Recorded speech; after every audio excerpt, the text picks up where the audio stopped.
The night sky over Earth was not normal.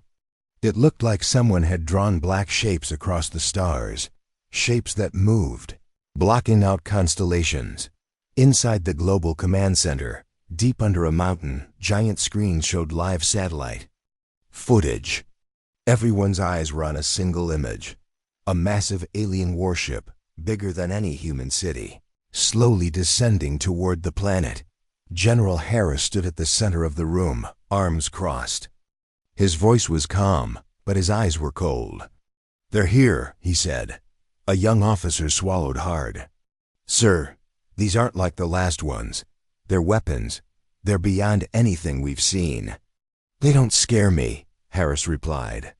"What scares me is what they'll try to do next."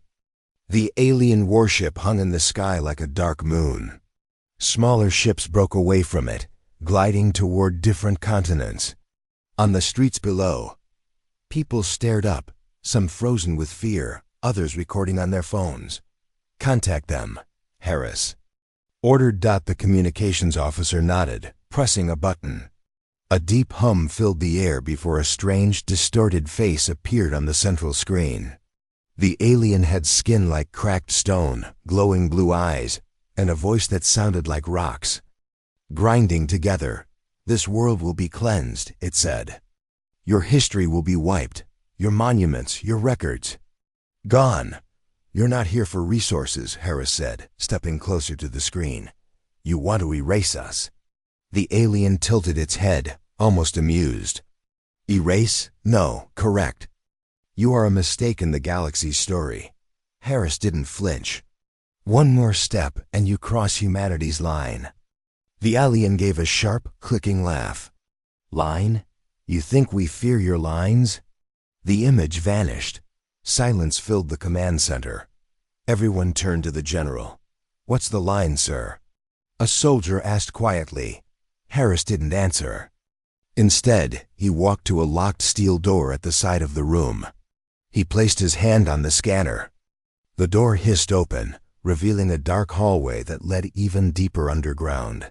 Meanwhile, in the city of Prague, alien soldiers landed in the historic square. They moved with mechanical precision, tall and insect-like, with 4 arms and heavy black armor. Without speaking, they began smashing statues, tearing down old buildings, and burning ancient manuscripts. People screamed and ran. A young woman, Anna, clutched her grandfather's arm. "They're destroying the library," she cried. Her grandfather's eyes were wet. "Those books are 500 years old. They survived wars." "Now," his voice broke. One alien soldier reached for a large stone carving. Its clawed hand gripped the head of a centuries-old statue and snapped it off like it was nothing. Somewhere above the chaos, drones recorded everything. The footage streamed directly to the command center. In the base, an officer turned to Harris. "Sir, they've started targeting cultural sites. They're erasing our past." Harris's jaw tightened. "Then the line is crossed." He tapped a secure phone. "Activate Protocol 0. The room froze. A few people gasped. Protocol 0 was a legend, something whispered about in military training, but never confirmed. No one knew exactly what it meant. The communications officer's hands shook as he sent the command. A message went out on every human frequency: television, radio, internet, even old emergency sirens. The screens flickered. Everywhere on Earth, people heard the same voice. It was deep, steady, and impossible to ignore. "Now you are history." In the alien flagship, the warlord sat in a throne-like chair. His second-in-command entered. "Warlord, we received a strange transmission. The humans say we are history." The warlord laughed, a cruel sound. "Arrogant little creatures. They think words can stop us." But something unusual began happening. The alien ship's systems flickered. Entire areas of the ship went dark, as if someone had cut them out of reality. "What is this?" The second-in-command hissed. The warlord stood. "Find out. Before he could finish, the main screen showed a black shape emerging from Earth's atmosphere. It wasn't a ship, it was bigger. And it was silent. Back on Earth, Harris watched the feed. From deep underground bunkers around the world, massive machines rose to the surface. They were not sleek or modern. They looked ancient, with heavy armor and strange markings carved into their hulls. Beside Harris, a young soldier stared in awe. "Sir, what are those?" "Not weapons," Harris said quietly. "Warnings we buried long ago." The machines didn't move like normal vehicles. They simply appeared in different locations, as if stepping through invisible doors. No noise, no heat signature, on the streets of Prague. One appeared in the middle of the square where Anna and her grandfather were hiding. The alien soldiers turned their weapons toward it, but the moment they fired, their bolts of energy vanished into nothing. The machine's surface rippled like black water, swallowing the attack. A deep hum filled the air. The machine's front opened, and figures stepped out. They were human, or at least shaped like humans, but their faces were hidden behind smooth black helmets. Their armor absorbed light, making them look like living shadows. Anna whispered, "Who are they?" Her grandfather's face went pale. "I prayed we would never see them again." One of the black-armored soldiers raised a strange device.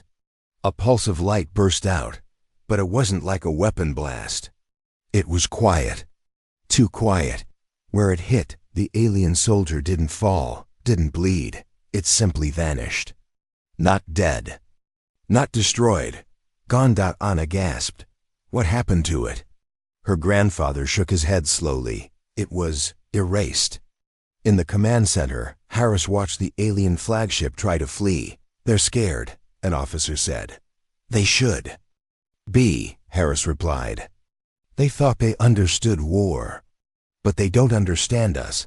On the alien ship, panic spread. Whole sections of the vessel disappeared mid-hallway, leaving nothing but empty space. Crew members ran in every direction, only to vanish mid-step. The warlord shouted, "Get us out of orbit." But then, without warning, a black-armored soldier appeared in the command chamber. No sound, no movement beforehand. He was simply there. The warlord's eyes widened. "What are you?" The soldier placed a small flat device on the ship's control desk. The device pulsed once. And then the flagship was gone. Not destroyed, not exploded. It simply never existed. The sky above Earth cleared. The black machines vanished as quickly as they had appeared. Around the world, alien soldiers, ships, and equipment were gone, leaving no trace. In Prague, Anna stood in the empty square. "They're gone?" she whispered. Her grandfather nodded. "Yes, but the world will never know what really happened." In the command center, Harris stood alone, staring at the empty screens. A young soldier approached. "Sir, what if someone crosses the line again?" Harris looked at him, his voice steady. "Then we erase them too." The world was quiet. Too quiet. After the strange disappearance of the alien flagship, people came out into the streets, looking for signs of the attackers. There were no bodies, no ships, no weapons. It was as if nothing had happened at all. But far away, deep in the Amazon rainforest, something moved. A small group of alien soldiers appeared in the shadows between giant trees. They were different from the ones that had attacked before, slimmer, faster, and wearing armor that shifted colors to match the jungle. Their claws made no sound as they walked. One of them whispered in a language no human could understand. The others nodded and began scanning the area. A tiny drone floated beside them, its single red eye glowing faintly. They weren't here to fight. They were here to erase the rest of humanity's history. In the city of Cairo, a museum security guard was on his night shift. The great hall was dark, except for the faint light from the moon shining through the tall windows. He was sipping his coffee when a strange vibration ran through the floor. He froze, listening. The lights flickered.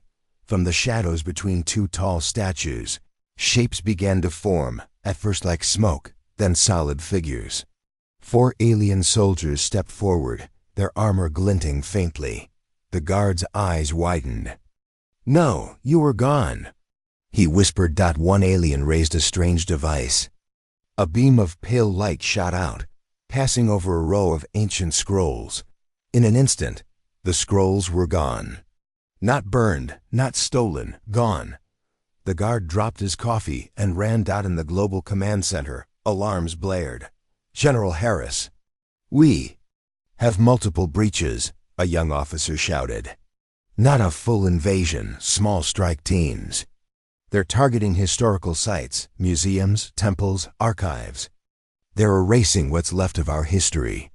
Harris's eyes narrowed. "So they're not gone, they're hiding."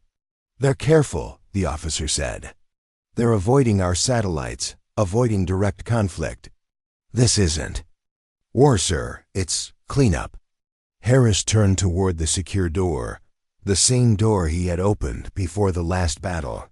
"Then we won't give them the chance to finish." In the basement of an old library in Istanbul, a young historian named Layla was working late. She was scanning rare manuscripts, carefully placing each page into protective covers. Suddenly, the air grew colder. She could see her breath. A shadow moved across the far wall, but there was no one there. She stood slowly, her hand reaching for her phone. "Hello? Is someone here?" From the darkness, 3 alien figures stepped forward. Their armor shimmered between shades of gray and black. One held a device that pulsed with a strange, soft light. What do you want?" Layla whispered. The tallest alien looked at her with glowing blue eyes. "Your past is not yours to keep." Far underground, Harris spoke to a group of black-armored soldiers, the same silent, faceless warriors who had erased the first wave of invaders. "They think we won't notice small moves," Harris said. "They think we can't stop them without revealing our hand. They're wrong." One of the soldiers tilted their head, as if asking for permission. Harris nodded once. "Go." In Cairo, the guard was still running. He could hear the alien footsteps behind him, silent but somehow louder than his own. He reached the front door of the museum, but it was locked from the outside. He banged on the glass. "Help! Someone help!" The alien stepped into the hall. One raised its device toward him. Before it could fire, the air in the hall shimmered. A black-armored figure appeared between the guard and the alien. No sound, no warning. The alien fired. The pulse of light hit the soldier's armor and vanished without effect. In a single smooth movement, the soldier stepped forward, touched the alien's chest, and it was gone. Erased. The other aliens froze, but they didn't run. In Istanbul, Layla backed away from the aliens, clutching an old leather-bound book. "You can't take this," she said. "This is the last copy." The alien holding the device took one slow step toward her. "There will be no copy." Suddenly, the room darkened. The temperature dropped even more. From the shadows, 2 black-armored soldiers appeared. The aliens reacted instantly, trying to vanish into the air, but the soldiers moved faster. With a single gesture, they erased 2 of them. The third tried to escape through the wall, but was pulled back as if by an invisible hand. Layla stood frozen, her breath shaking. "Who are you?" she whispered. The soldiers didn't answer. They simply turned and left, taking the alien with them. Back in the command center, Harris watched the global map light up with reports. "They're moving faster," an officer said. "It's like they know we're hunting them." Harris tapped the map. "They want the last pieces of our history erased. If they succeed, even we won't remember them. That's their plan." A scientist in the corner looked up from his console. "Sir, what if they already erased some of our past, and we just don't know it?" The room went silent. In a hidden alien base deep under the Arctic ice, the remaining invaders gathered around a strange device. It pulsed with dark energy, projecting holograms of human cities. Each time the alien leader touched one, the image flickered and faded. "This world will forget," he said to his soldiers. "And once it forgets, it will not fight." But outside the base, the snow began to move. Dark shapes rose from beneath the ice, the black machines, their surfaces absorbing all light. The alien leader turned. "They found us." The battle was quick, but it wasn't like the first one. This time, the aliens fought harder. Using their erasure weapons against the black soldiers out in the command center, Harris watched in tense silence. "If they erase one of ours," he began. "They can't," the scientist interrupted. "Our soldiers are outside their timeline. They exist where the aliens can't reach." On the screen, the last alien in the Arctic base tried to activate the device. But before it could finish, a black armored soldier stepped forward and placed a hand on it. The entire base, aliens, machines, weapons, vanished. The ice shifted, closing the space as if it had never been there, dot around the world. The remaining alien teams were erased one by one. Cairo's museum was untouched. Istanbul's library stood unharmed. Layla stood outside, clutching the old book. She didn't know who the black soldiers were, or why they had saved her. But she felt certain of one thing: the war wasn't over. In the command center, Harris stared at the now empty global map. "They're gone," the officer said. Harris didn't move. "No, they're hiding, waiting, but if they try again..."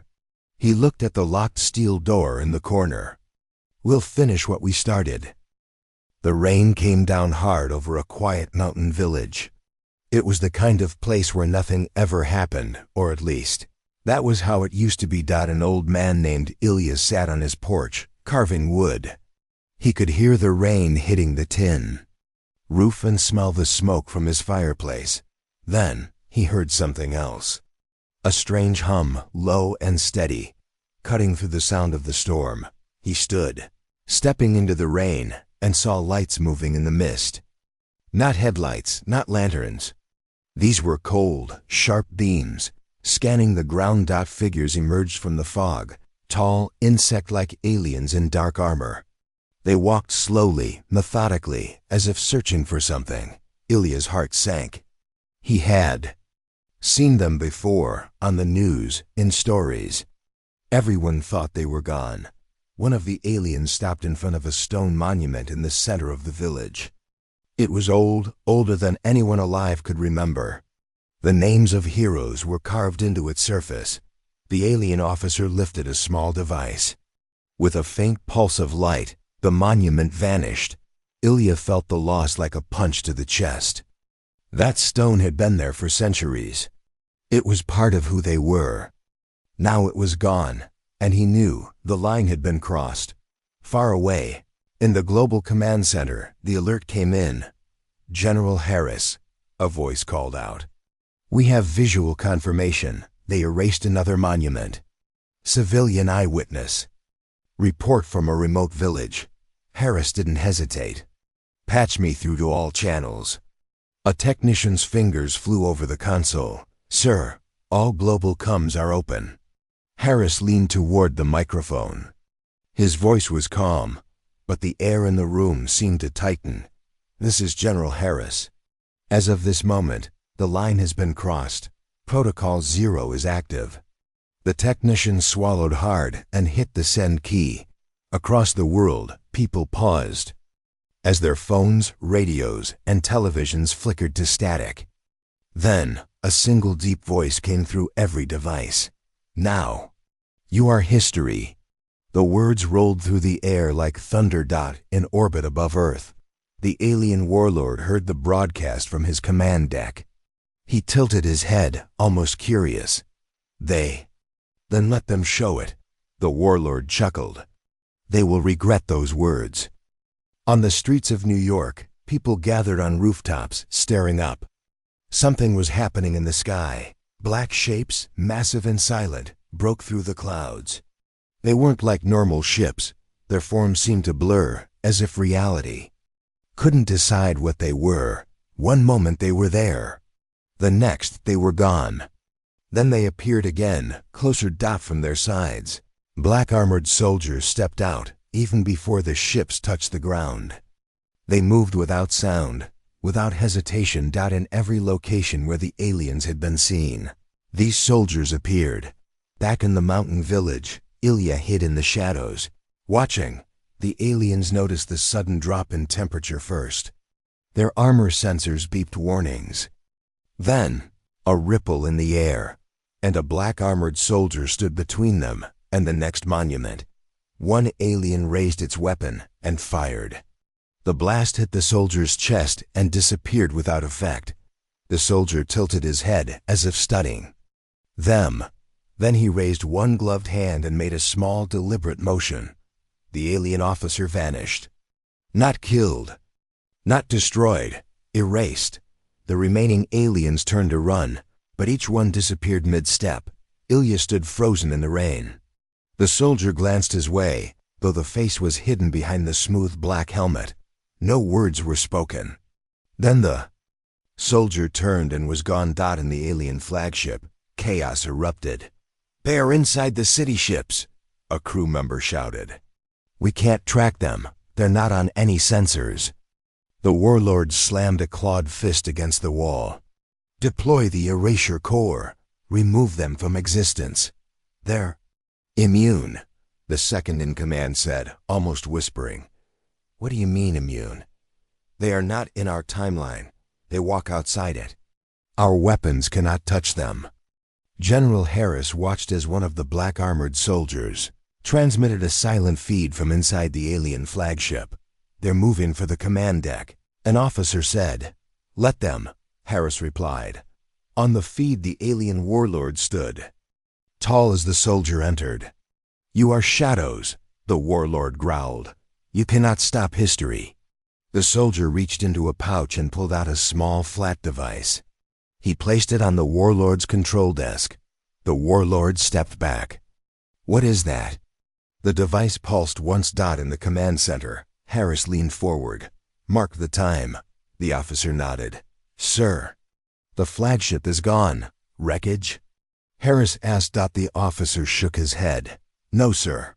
It's just gone, as if it never existed." In the village, Ilya returned to his porch. The rain had stopped. The air felt strange, cleaner, lighter. He glanced toward the monument's place in the square. It was back. Every carved name, every mark. As if it had never been erased. He whispered to himself, "They didn't just erase the aliens. They erased what the aliens did." High above Earth, the sky was empty once more. In the command center, Harris stood in silence, staring at the black monitors. An officer approached. "Sir, is it over?" Harris didn't look away from the screens. "For now. But they'll try again, and when they do, we'll be ready." The officer hesitated. "Sir, what if they cross the line again?" Harris's voice was low but steady. "Then history will erase them too." The world was quiet again, but it wasn't the same kind of quiet as before. This was the uneasy silence after a storm, the kind where you know the clouds are still hiding something dangerous. In the global command center, General Harris stared at a black screen. No maps, no data, no alien signals. "Sir," an officer said cautiously, "we've confirmed the flagship was erased completely. Not even debris in orbit." Harris nodded slowly. "Good, but they'll be back. And when they come, they won't make the same mistakes." Another officer approached with a file. "Sir, the world leaders want answers. They want to know who those soldiers were, the black armored ones." Harris didn't open the file. He simply pushed it back. "They don't get answers. No one does." On the other side of the planet, in a coastal fishing town, a boy named Mateo was walking home when he saw it. At first, it looked like a shadow moving across the waves. But then it rose, a giant black machine breaking the surface of the water. It made no sound. Water slid off its surface in slow sheets, like the ocean itself was afraid to touch it. A ramp unfolded and 3 figures stepped out. Black armored soldiers, tall and broad-shouldered, with smooth helmets that reflected nothing. Mateo froze, hiding behind an old boat. He watched them move into the town, their steps perfectly silent. The soldiers stopped in front of a crumbling statue in the village square. One of them raised a hand, and a faint pulse of light passed over the statue. In an instant, it was restored, cracks gone, weathering erased. It looked brand new, like it had been carved that very day. Mateo's eyes widened. They fix things? He whispered. Back in the command center, Harris watched a grainy feed from a hidden camera in the town. "Sir," the communications officer said, "this is the first time they've repaired something instead of erasing it." "They only restore what was destroyed by the enemy," Harris said quietly. "Nothing else." The scientist in the corner spoke up. "General, that suggests they keep a perfect record of our history, not just events, but every physical detail." "If that's true," Harris cut him off, "it's true. And it's why they can't be allowed to disappear." In a hidden alien outpost deep in the desert, the remaining enemy commanders gathered. "We underestimated them," one said, his voice tense. "These black soldiers, they are not human." The leader's eyes narrowed. "If they are not human, then what are they?" An older alien in the corner hissed softly. "Legends speak of them. They are keepers of the line. They do not live in time. They are called only when the last warning is ignored." The leader scoffed. "Legends won't stop us." That night, Harris went deeper into the mountain than anyone else was allowed. Past locked blast doors and silent guards, he entered a chamber lit by a single overhead light. In the center was a black, featureless door. No hinges, no handle. He placed his hand on a scanner, and the door dissolved into smoke. Inside was a circular room, its walls lined with strange symbols that seemed to move when he wasn't looking directly at them. 5 black armored soldiers stood there, perfectly still like statues. Harris stepped forward. "The enemy is regrouping. You know they'll come again." None of the soldiers spoke. They never did. But he felt something, an awareness, like they were listening. "You've erased them before," Harris continued. "But now they know about you. That makes you a target." One of the soldiers turned slightly, as if acknowledging him. Then, without a sound, they were gone. In Mateo's town, the boy couldn't stop thinking about what he had seen. The next day, he went back to the statue. It looked perfect, but when he touched it, he felt something strange, like the stone was humming softly. He didn't know it, but far away, that same hum was being picked up by alien sensors down in the desert outpost. An alien technician called out to his commander. "We found one of their markers. The keepers were here." The commander's eyes narrowed. "Then we strike now." The attack came at dawn. Alien dropships appeared over the fishing town without warning. Mateo was running toward the docks when the first blast hit, shaking the ground. People screamed and scattered. From the smoke, alien soldiers marched in, fast, efficient, ignoring everything except the statue in the square. One of them raised a weapon and fired. The restored monument cracked, pieces falling away. Mateo ducked behind a wall, covering his ears from the noise. Then the air changed. The black armored soldiers appeared again, not walking in, not arriving from the horizon, simply appearing where they were needed.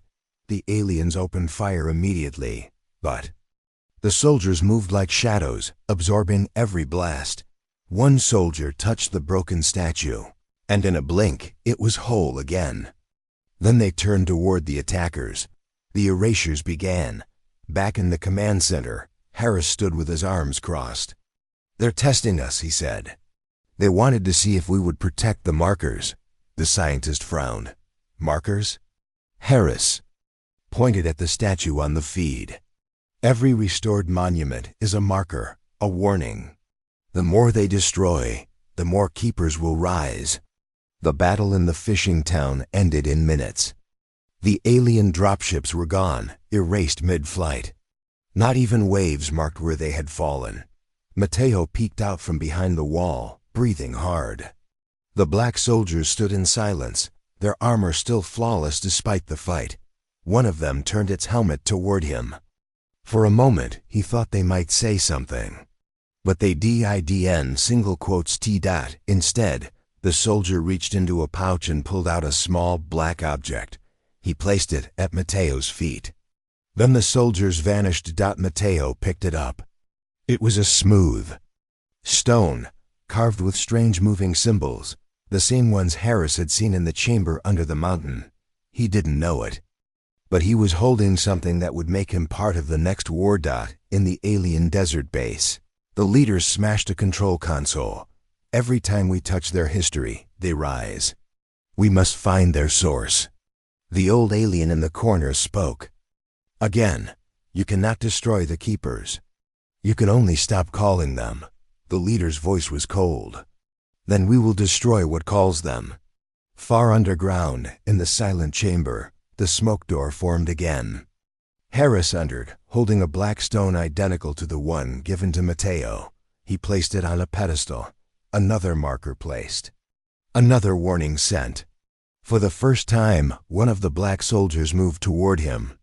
It stopped just a step away. Towering over him, though Harris couldn't see its face, he felt the meaning in the stillness. The shadows are awake now. The sun was just rising over the alien city ship orbiting Earth. Its towers reached like black needles into the sky, shining cold in the pale light. Inside the command deck, the alien warlord paced back and forth. They have markers everywhere. He growled. These black-armored soldiers. They are ghosts in our world. His second-in-command stepped forward, voice low. Warlord, our forces are ready. But the Keepers are not like any enemy we have faced. Their weapons erase. They do not kill. They remove existence. The warlord's eyes narrowed. Then we must strike first. Far below on Earth, in a hidden base beneath the mountains, General Harris stood beside the black-armored soldiers. They're going to hit their cities hard, he said. We can't let them destroy the last traces of humanity's past. One soldier tilted its head, the only sign it was listening. Harris turned to the communications officer. Send this to every city. Protect the markers. Protect what remains. The officer nodded and tapped the screen. The message echoed through streets and homes. On the alien city ship, the warlord watched as his troops marched through narrow streets of glass and metal. They carried strange devices that fired glowing beams. Wherever the beams hit, the ground cracked and crumbled. Monuments shattered. Data cores exploded. One alien soldier approached a huge statue of a human hero. This will end their hope, it said, voice sharp. Before it could fire, the air shimmered from the shadows. The black-armored keepers appeared, 6 of them, moving like living smoke. The aliens opened fire, but their weapons vanished against the keeper's armor. One keeper stepped forward, raising a small device. A pulse of pure energy spread out. The alien soldier disappeared, erased from time. In the command center, Harris watched the live feed. They're fighting hard, he said. But the keepers are unstoppable. A young officer frowned. Sir, what if they lose? What if the aliens break through? Harris's voice was steady. They won't. The keepers exist beyond time itself. They don't just fight, they erase. Back in the alien city, the battle grew fierce. The warlord saw a keeper move through walls, appearing behind alien troops and erasing them silently. His face twisted with rage. Deploy the erasure core, he shouted. A glowing orb appeared in the city center, pulsing with dark energy. The warlord activated it. A wave of destruction spread out, swallowing whole blocks of the city. The keepers staggered but did not fall. One moved toward the core, silent and deadly. The warlord's second-in-command screamed, "Stop him!" But it was too late. The keeper reached the core and touched it. The orb shattered, releasing a blinding light that filled the city. When the light faded, The alien city was gone, not destroyed, erased. As if it had never existed. In the command center, silence filled the room. Harris spoke softly. They learned the hard way. Crossing the line means erasure. The scientist looked up. Sir, what now? Harris smiled grimly. Now we watch and wait. They will try again. But every time they cross the line, history will erase them. On Earth, the black armored keepers vanished as quietly as they had come. Mateo held the smooth black stone, feeling its power hum softly. He knew this was only the beginning. The stars above the Earth were calm, but the tension below was growing. In the deep halls of the Global Command Center, General Harris watched the empty screens where the alien city had once been. They thought they could strike without warning. He said softly, "But the keepers will always protect us." A young officer stepped forward, voice uncertain. "Sir, the aliens are regrouping. Scattered forces have been reported near the polar regions. They're hiding, planning something bigger." Harris nodded, eyes hard. "Then we give them no chance to rise again." Far beneath the Arctic ice, alien soldiers moved silently through frozen tunnels. Their armor gleamed cold against the pale blue light of the ice. They spoke in low whispers. The words harsh and angry. "We lost the city. The keepers destroyed it." One commander slammed his fist against a metal wall. "We must find their source." A scout appeared, breathless. "Sir, we detected a signal, a marker. It's near the ruins of an ancient human temple. If we destroy it, maybe the keepers will disappear." The commander smiled darkly. "Then we strike at dawn." In the mountain base, General Harris stood before the black armored soldiers. "We've tracked their signal to the temple. It's our last chance to stop them." One soldier tilted its head, silent but focused. Harris looked at the young technician. "Prepare the team. We leave in 1 hour." In a remote village near the temple, the night was quiet except for the soft rustling of leaves. Layla, the historian, and Mateo, the boy with the black stone, waited nervously. "They will come for the marker," Layla whispered. "We have to be ready." Mateo nodded, clutching the stone tightly. "I don't know what I'm holding, but I want to help." At dawn, alien ships appeared over the temple ruins. Their weapons glowed as they prepared to strike. From the shadows, the black armored keepers appeared, standing between the aliens and the ancient stones. The air crackled with energy as the two sides faced off. One alien soldier sneered, "You cannot protect this place forever." A keeper moved forward, silent and deadly. With a pulse of energy, the alien soldier vanished. The battle raged fiercely. Aliens fired beams that shattered rock and ice, but the keepers moved like shadows, erasing enemies with quiet gestures. Layla shouted, "Protect the marker!" Mateo held the black stone high, feeling it hum with power. Suddenly, the ground beneath the aliens cracked open, swallowing several of them into darkness. Inside the temple, a strange device began to glow. The aliens tried to destroy it, but the keepers defended it fiercely.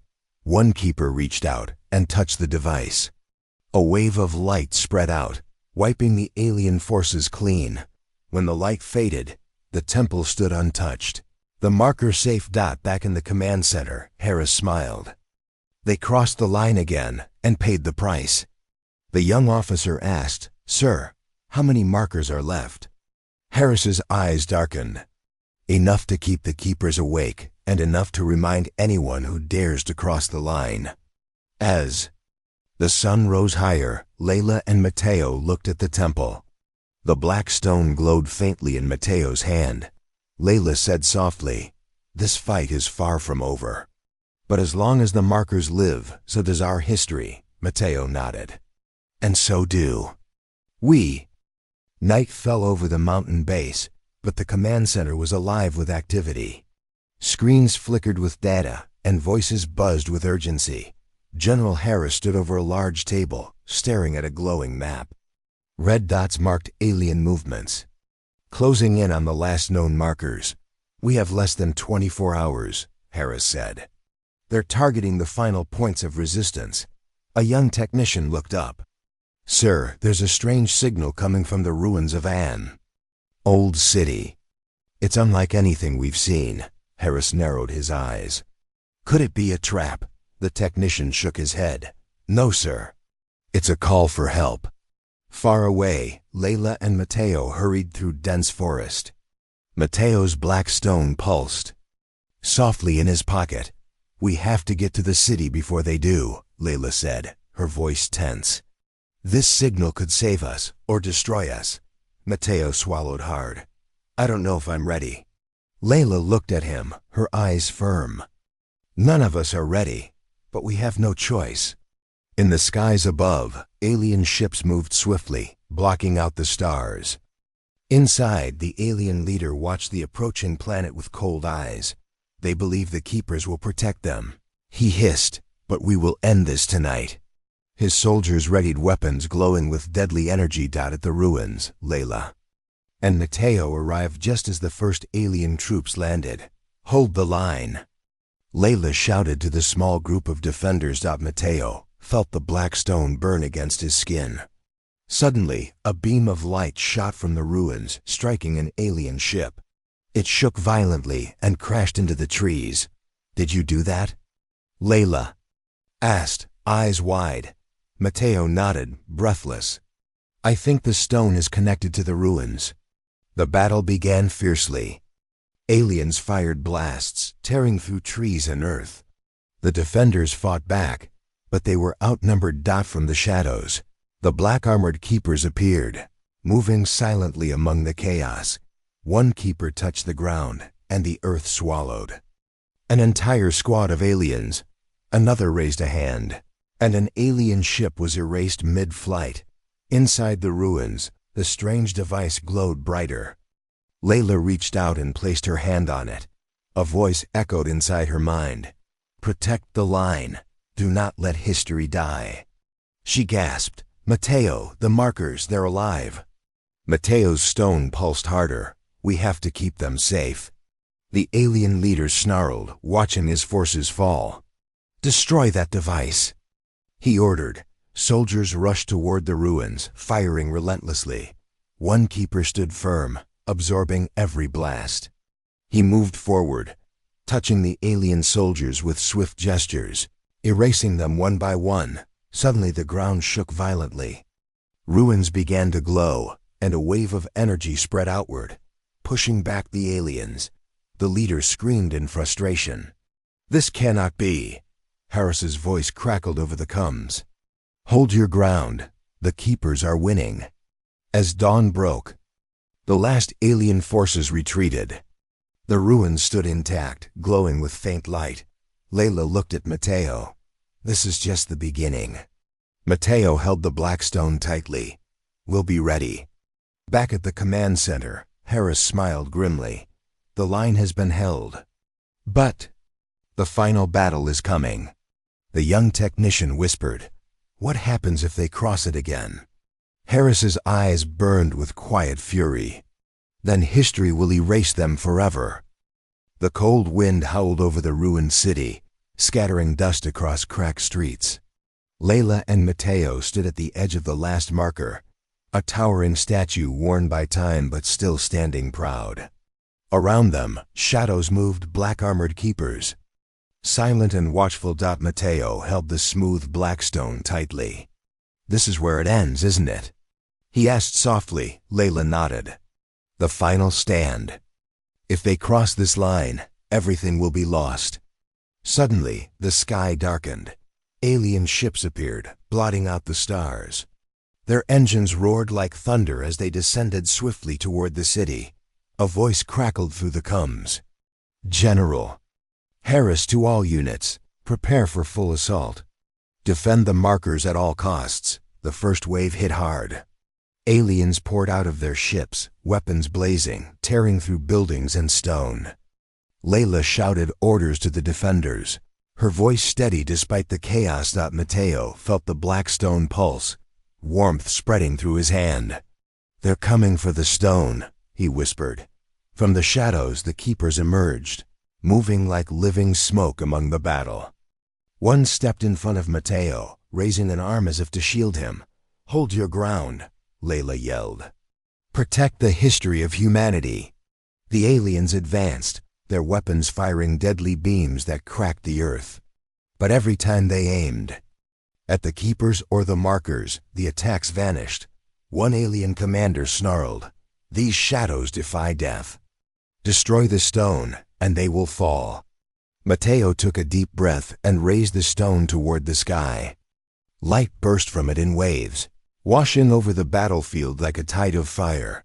The keepers moved with renewed strength, erasing enemy soldiers with swift gestures. In the midst of battle, a sudden explosion rocked the city. The alien commander appeared, wielding a strange weapon that pulsed with dark energy. He aimed at Layla, shouting, "You cannot stop the end." Before the blast could reach her, a keeper leapt forward, absorbing the energy with its armored chest. It touched the commander's shoulder, and the alien vanished, erased from existence. The tide of battle shifted. Alien soldiers began to fall back, confusion and fear spreading among them. General Harris's voice came through the comms again. "They've lost the will to fight. This is our chance." Layla and Matteo looked at each other, determination burning in their eyes. Matteo said, "For humanity." Layla replied, "For history." Together, they watched as the keepers pushed the remaining aliens back, reclaiming the city one step at a time. As dawn broke, silence fell over the battlefield. The aliens had retreated, leaving behind empty ships and broken weapons. The markers stood unbroken, glowing faintly in the morning light. Harris addressed the world. "Today, history was saved. But the line remains, and so does the warning. Cross it again, and history will erase you forever." Matteo looked down at the black stone, now cool and still. Layla smiled softly. "Their story ends here," she said. Matteo nodded. "But ours is just beginning."